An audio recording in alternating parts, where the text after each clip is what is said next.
السلام عليكم سيد أحمد. عليكم السلام أختنا الكريمة الفاضلة، الله يرعاكم إن شاء الله. بسم الله الرحمن الرحيم، وصلى الله على محمد وآل محمد. عندي مناشدة من أجل أن يطلق سراح السيد محمد رضا الموسوي الذي خطف في بيروت. وأواسيه بهذه القصيدة التي عنوانها كنزة. أحسنتم. نعم. خرجت من ولاية الفقه ودخلت ولاية الحر جوجة.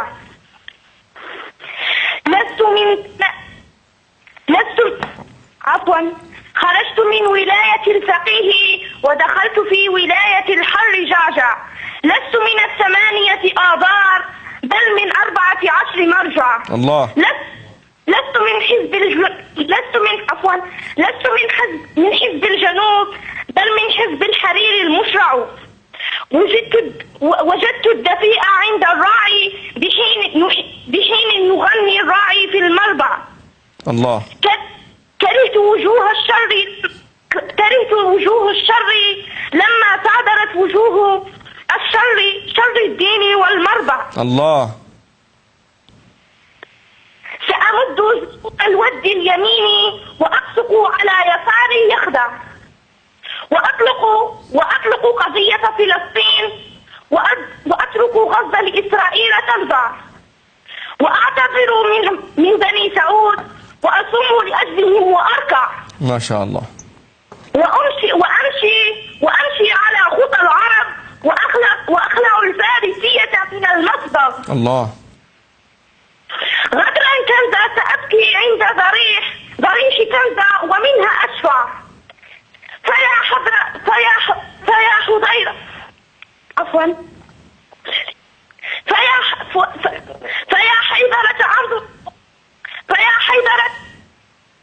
حيدرة انظر حالنا، هل هو حال تبع. يا علي.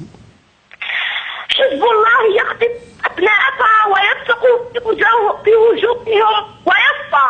الله. برئت من حزب أعداء الله وبرئت من كل ظالم لا يشبع. أحسنتم. استبدلتهم عفو الله بعصابة الرشاش والمدفع. الله. وكنتم أعداء الإسلام ضد الحسين وضد المشرع. الله. جعلتهم من ضحايا الجنوب ضحايا الخطف والمنزع. أحسنتم. وكرهتم العالمين في الدين وأحلتم السوار والمدغ.